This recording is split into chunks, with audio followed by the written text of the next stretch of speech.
Welcome to the Boomer Briefing Podcast, where we help you solve a critical business issue in 20 minutes or less. I'm your host, Jon Hubbard, shareholder and consultant here at Boomer Consulting.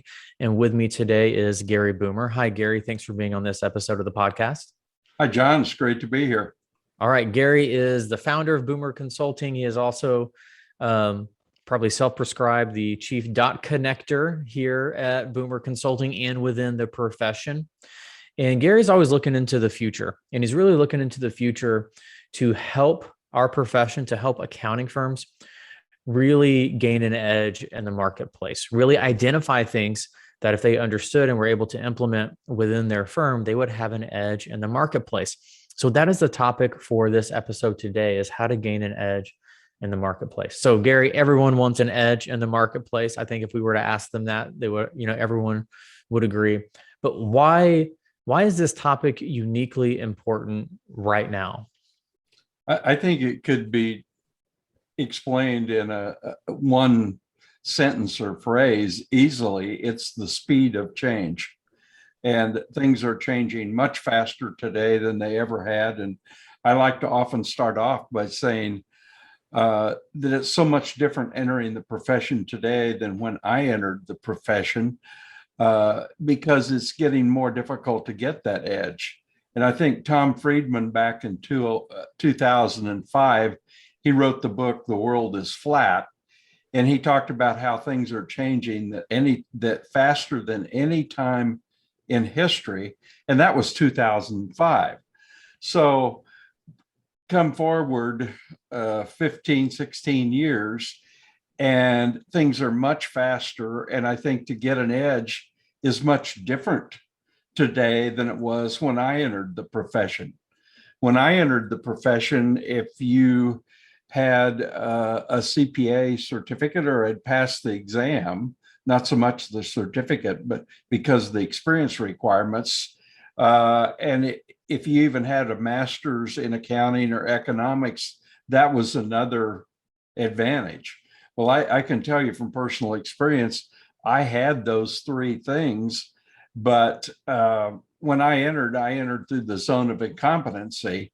Now, I probably didn't learn that till about the first day on the job, but I think all of us have been pushed into the zone of incompetency multiple times in our career, and it's our ability to learn that gets us out of that zone. So we can kind of talk about how you get into that zone, how you get out of that zone.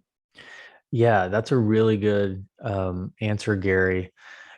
And kind of what you said there in summary, and you tell me if I'm right or wrong here, is there were things maybe when you entered the profession that gave you a competitive advantage, and those things no longer give you a competitive advantage, right? Maybe a degree, maybe just having CPA automatically gave you an advantage. But now as the market is starting to change, we see that those things alone don't provide as significant of an advantage in the eyes of our customers and the eyes of our clients as maybe they once did. Is that fair to say? That's fair, with one exception, John. I would say the technical training that I received in college, has less impact than some of the experiences I had growing up and then after I got into the workforce. And let me try to explain that, because it used to be if you had the certificate and you'd gone to the right university and you had the right connections, you probably were set for life. But fortunately, I grew up on a farm, and I didn't think this at the time, but today I see how big an advantage that was, because I learned a lot of the skills that weren't technical, but it was how to work as a team, how hard work was important. And I also have a minor in economics. And so I learned about pricing on the farm. I learned about risk management. I learned about scheduling, all those type of things that I didn't get in college. And I didn't realize it when I entered the profession, that those were advantages that many people had not experienced in life. So later on in life, I saw how that had been a help. But probably the turning point in my career was when I got into a coaching program. And I know you're in a coaching program, and we should probably talk a little bit about that, of what a coaching program is and what you're really looking for, because the profession as a whole focuses on the technical training, the CPE, but they don't focus oftentimes on developing the entire person and their skills. So those are just some thoughts, and I can get more specific in what you should look for in the way of a coach. Yeah. And so kind of the next part of our conversation was going to be getting into, okay, so what are your tips, recommendations on how individuals and organizations can have a competitive advantage or an edge in the marketplace? And I know one of them was going to, be you talking about coaching programs. So let's just start with that. Let's have you kind of dive into what coaching program were you a part of and how did it benefit you? Well, first of all, you're absolutely right. Everyone wants a competitive edge. They probably don't walk around stating that, but I think we all want an edge. My coach, Dan Sullivan, often refers to it as an unfair advantage.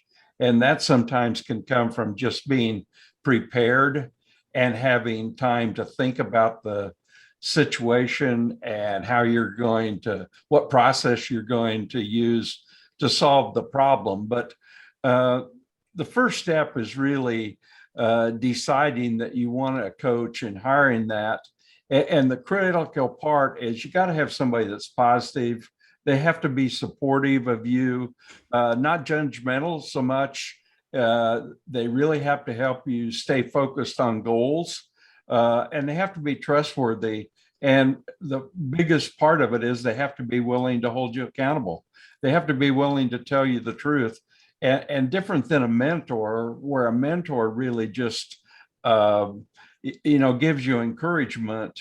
A coach, if any of you played sports, and I played sports all the way into college, and I'll tell you, most of my coaches weren't always encouraging. They could be pretty critical when you made mistakes, and that helps you advance probably more than anything else, is having someone that will hold you accountable. And the last thing, I really believe in Malcolm Gladwell's 10,000 hour rule of intensive practice and learning. It's probably quicker to get there, and there's some tools today to help you get there, but it does take a while in this profession to really have that experience. And that's the reason they call it a practice rather than an industry. We're really in a profession. Right. No, that's really helpful from a coaching perspective. And as you mentioned, I am part of kind of the same coaching program. I have a different coach, but part of the same coaching program you've been a part of, Gary. And, something I love about what you said is, a coaching program helps develop the whole person, not just one specific aspect, of that. And maybe you don't always see that, or maybe I didn't always see that as I was going through this coaching program, that it is actually about me as a person. And, the more we can grow as individuals and match that up, understand our past experience, match it up with tools, frameworks, with maybe a clear vision for the future, it does give you an edge in the marketplace, or an unfair advantage. As you said, what are some other ways you see, or that you're, as you talk with firms, what are other ways you're advising them on how to have an edge in the marketplace? Well, Charlie Tremendous Jones was a motivational speaker, and he always inspired me. And his statement was something like this: you'll be the same person you are today in 5 years, except for the books you read and the people you meet. And I think that's very critical, is to provide your team with experiences and access to knowledge that they didn't get in college, or through their life experiences. And I know as a company at Boomer Consulting, our team shares a lot of that knowledge, because when you get multiple people reading and sharing and putting concepts before the firm, before the organization, it really makes you better as an individual, because you can teach others, and it also inspires you to learn. So we call it a two-way street. You teach and you learn. And I think that's one way that people grow. Yeah. And, you talking about, the books you read and the people it will change who you become. I kind of hear, or I kind of remember, a saying too, that's like, you're the average of the 5 people you spend the most time with, or like your 5 friends. And, that's true. So being real intentional about where you're giving your attention, that coaching program, it's called Strategic Coach, that you and I are both a part of. They just sent me a book this quarter, Gary, and I actually have it right here, called Your Attention, Your Property. And what your kind of advice you're talking about in terms of learning and the books you read and the people you have relationships with, all comes back to, where are you giving your attention, right? If you can control your attention, you can focus on the right things and thus get that edge. Any other kind of ways you're helping firms, or you would give advice to firms to get more of an edge in the marketplace? Well, we talk about the continuum of value. And I think oftentimes, if you ask CPAs or professionals in the accounting profession, what do you really sell? And many of them will say, well, I do tax returns, or I do an audit, or I do consulting. That's not what you're really selling. What you're selling is freedom. And if you look at Maslow's law and then take that over to the freedom chart, the freedom chart has transformation at the top. And what do I mean by that? Time, money, and relationships are important to people, and they have limited time. Most people have limited money, but it seems relationships become more important to people, and then wanting to sustain success and remain future ready. That's what transformation is. So I think we have to be willing to transform not only ourselves, but others. In fact, that's one of the challenges people have in change management. They want everyone else to change, but they don't want to change. So that transformation has a lot of value, and your clients will appreciate that ability of your team to help them transform. That's great. One question we always ask on this podcast, and even though this podcast is tailored to the accounting profession, it's certainly not limited, but how are you seeing this topic overall as it relates to outside the accounting profession? I've never seen the time better when this applies both to the accounting profession and to the clients. So if the accounting profession and firms take their resource and solve these problems, they have valuable services well beyond the compliance and transactional work they've done in the past. So I like to say many accounting firms are results leaders, and everyone talks about thought leaders today. Well, I think thought leaders are important, but results leaders are more important. And many accountants are in that position. They just don't do a good job of marketing that or focusing on those skills that have the greatest value to the client. They tend to get caught up in the day-to-day transactional and compliance work that's being automated, and it's going to make them less relevant as we go into the future. Yep. So as we kind of close our conversation here, Gary, one kind of the last question I want to ask you is, what's your recommended next step? So someone's listening to this podcast, they like this conversation, or hopefully they like this conversation and they think, yeah, there's a lot of truth to what Gary is saying here. what's your recommended next step for our listeners to start to gain that competitive advantage? Well, I would have a couple. One is they need to have more time to think, and you accelerate your thinking results if you have somebody to help you ask the right questions so that you don't ask yourself the same question over and over. And that gets into the coaching.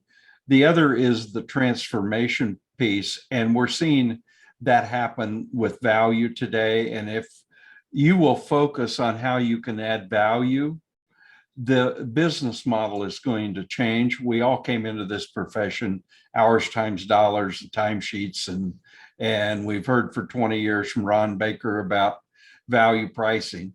Well, the subscription model is here today in all professions and industries. And I think that's one of the things that we're going to have to learn more about and apply. And it's a process you learn. It's not something that you're born with typically, or that you have to unlearn something in order to learn a new process. So I would say that they can also go to our website, boomer.com. I write an article every month in Accounting Today, and just visit our podcast. We've got several podcasts out there that relate to this, and I think that'll help them move forward. That's great, Gary. So as always, it's really great to have you on the podcast. Thanks for being here. For our listeners, Gary is right. You can find a lot of great information on our website, boomer.com.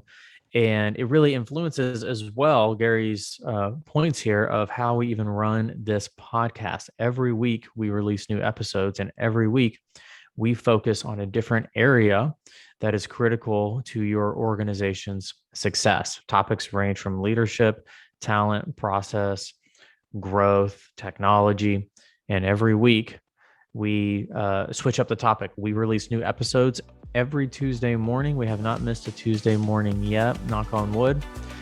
So please subscribe to the podcast, and thanks for listening. Thanks, Gary. You're welcome, John.